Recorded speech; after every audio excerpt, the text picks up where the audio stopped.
Hello students.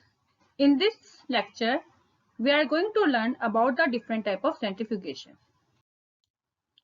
What are the prerequisites for this lecture? You all understand the type of rotors, concept of direction of RCF in different type of rotors, and the concept of pallet, supernatant, rotor speed and RCF. Rotor speed is always taken as a RPM, that is revolution per minute. RCF is the relative centrifugal field. This is a unit. This is a property that has no unit because this is the ratio of applied centrifugal field with the gravity force. After this lecture, you will be able to know what are the types of centrifuges and what are the different type of centrifugation and their applications. Now coming to the different type of centrifuges. Basically, the centrifuges are divided into three categories: desktop centrifuges, high-speed centrifuges, and ultra centrifuges. Ultra centrifuges are further divided into two: analytical and preparative. They are differ from each other in terms of their RCF, RPM, and applications, as well as their size and other facilities. Now, desktop centrifuge. You can see here the picture of desktop centrifuge. This is a simple type of centrifuge which is very simple and small in size. The maximum speed of rotor for this centrifuges are 300 rpm. They do not have any temperature regulatory system and generally used to collect rapidly sedimenting substances such as blood cell, yeast cell, or bulky precipitates of chemical reactions.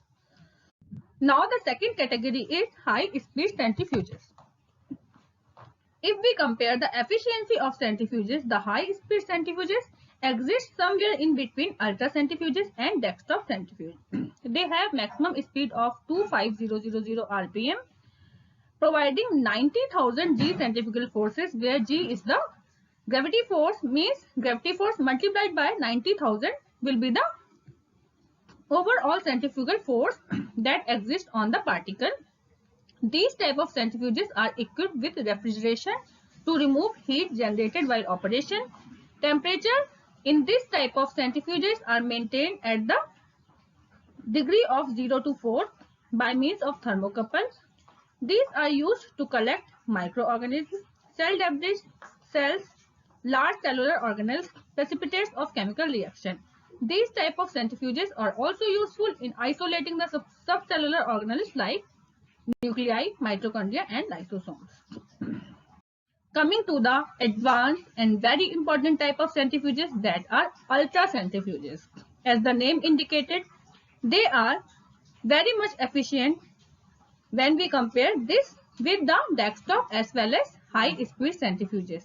They can operate at the speed of 75,000 rpm and may provide the centrifugal force of 5 lakh G. The rotor chamber in such type of centrifuges, you can see here, are sealed and evacuated by pump to attain the vacuum. The refrigeration system also exists in such type of centrifuges that also maintain the temperature from 0 to 4 degrees centigrade. The rotor chamber is always enclosed in a heavy armor plate. You can see here, this is a heavy armor plate. It is also have a hardware unit that is associated with the software system, and we can operate these type of centrifuges by input different type of rpm or rcf.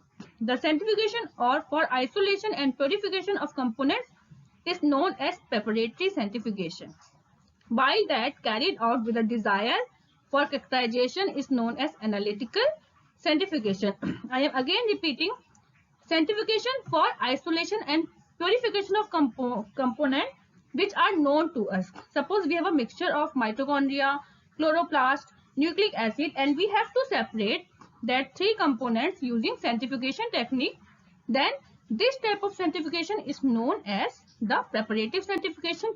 Whereas suppose we have a mixture of unknown components, and then when we carried out the centrifugation, then that will known as the analytical centrifugation, because such centrifugation is used for analytical purpose.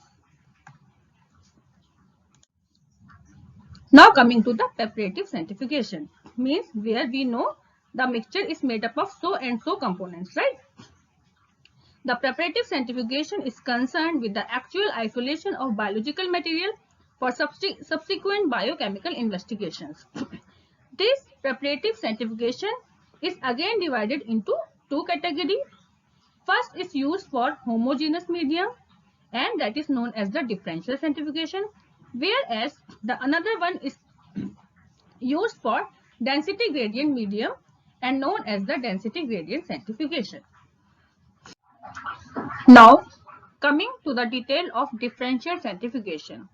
The differential centrifugation is based upon the differences in the sedimentation rate of biological particles of different size. Crude tissue homogenate that contains organelles, membrane vesicles, and other structural fragments are divided into different fractions step by step by increasing the applied centrifugal field. Initially, the sedimentation of the larger particle of the homogenate takes place by centrifugation, and for this mixture we have cellular debris as the largest particle.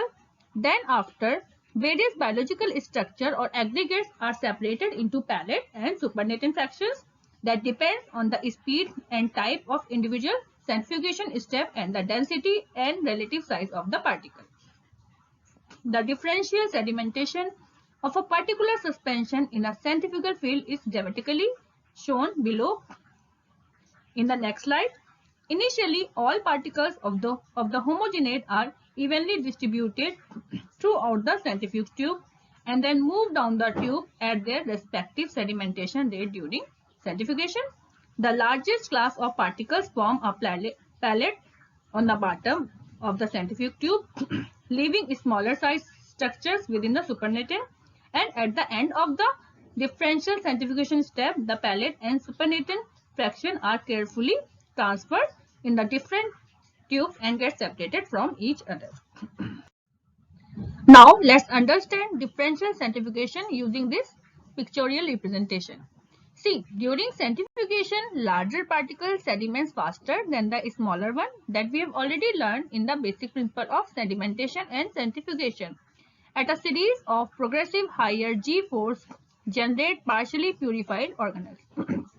What happened actually in the differential centrifugation, you can see here in the picture.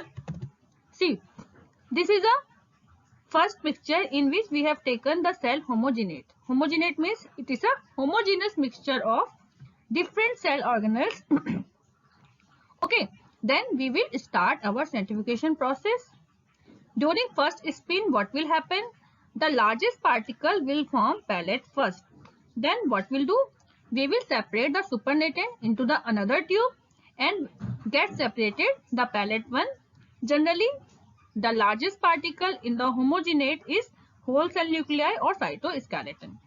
Then the supernatant first will again subjected to the spin 2. In this case, we have increased the sedimentation rate by increasing the speed of rotor. What will happen? The second largest particle form pellet. Over here you can see we will transfer the supernatant into the third test tube and we will get separated the second largest particle. Here the example has been given as mitochondria, lysosomes or peroxisomes. Then during the third spin we will get the third largest particle as a pellet, and finally we will get the fourth largest, or you can say the smallest particle at the last operation. Now, what are the advantages and disadvantages of differential centrifugation? In spite of its reduced yield, differential centrifugation remains probably the most commonly used method for the isolation of intracellular organelles from tissue homogenates. This is because of its relative ease, means they are easy to handle, they are convenient to carry in the lab, and they are economical in terms of time. The main drawback which is associated with the differential centrifugation is its poor yield and fact that preparation obtained never pure, because if we remember, we in the previous slide we have seen that we are getting the mixture of 2 or 3 components, so we cannot get exactly or highly pure fractions using differential centrifugation. Now, coming to the second type of ultracentrifugation, that is density gradient centrifugation. This is a method where the components of a sample, for example DNA, are separated on the basis of their density in a centrifuge according to the centrifugal force they experience. To further separate biological particles of similar size but different density, ultracentrifugation performed, and this is a self-established density gradient method of choice. A mixture of particles such as is present in a heterogeneous microsomal membrane preparation is layered on the top of a performed liquid density gradient. Cesium chloride is widely used for the binding of DNA and the isolation of plasmids, nucleoprotein and viruses. Sodium bromide and sodium iodide are employed for the fractionation of lipoproteins and the binding of DNA or RNA molecules respectively. If one wants to separate all membrane species spanning the whole range of particle densities, the maximum density of the gradient must exceed the density of the most dense vesicle species.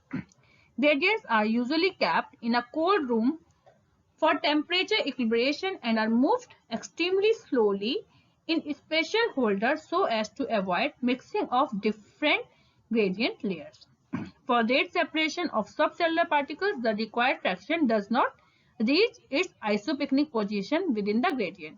I will explain this isopycnic and rate zonal term further.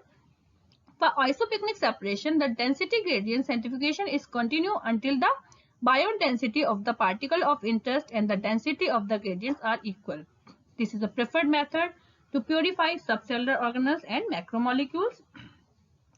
As I told you that I will explain rate zonal and isopycnic density gradient centrifugation.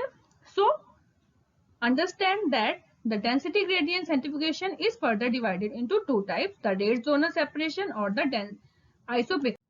Now on this slide, we have some differences of rate zonal and isopycnic density gradient centrifugation. The synonym of rate zonal centrifugation is S-zonal or sedimentation velocity.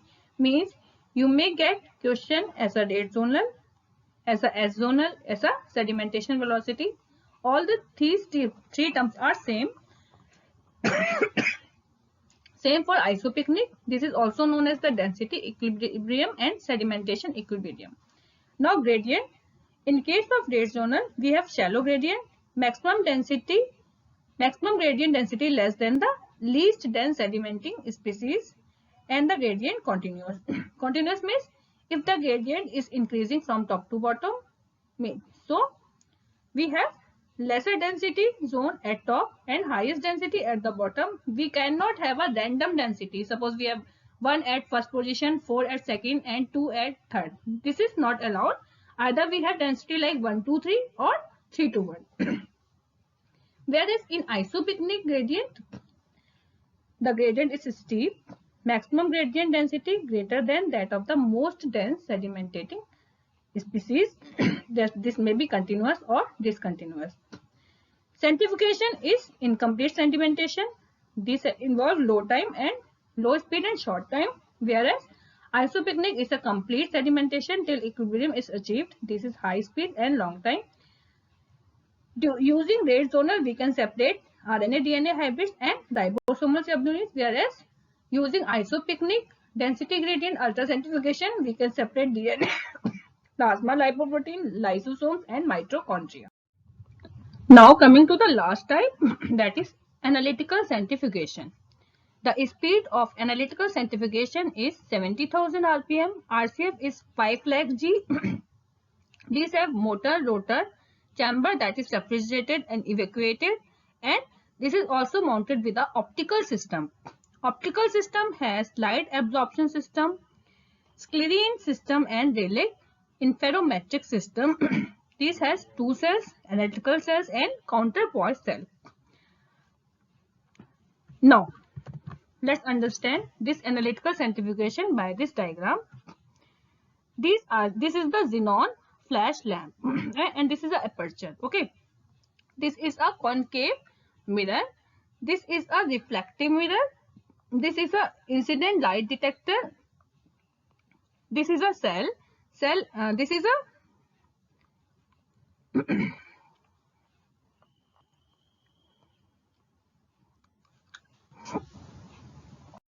Now let's understand the working of analytical centrifugation.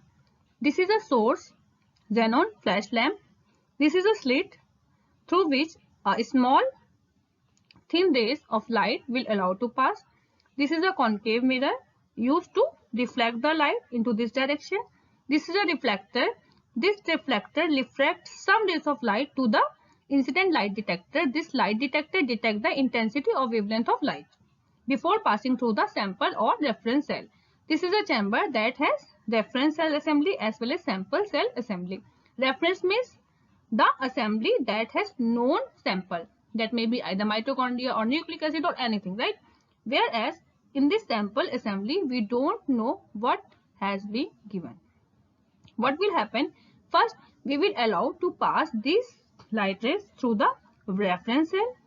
Okay, first we have the intensity of light as it is. Then we will allow to pass the light through the known solution. Then we will allow to pass the light through the sample solution.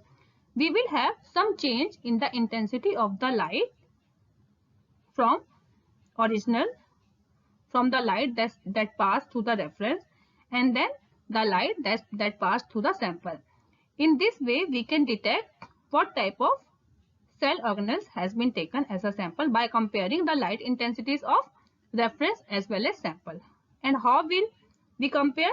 We will only compare the decrease in the intensity of light when we compare the intensity of real light before passing through the reference, and then we will check the decrease in the light when the light passed through the sample, and then we will compare both the decreases and will find whether the sample or the reference are same or different.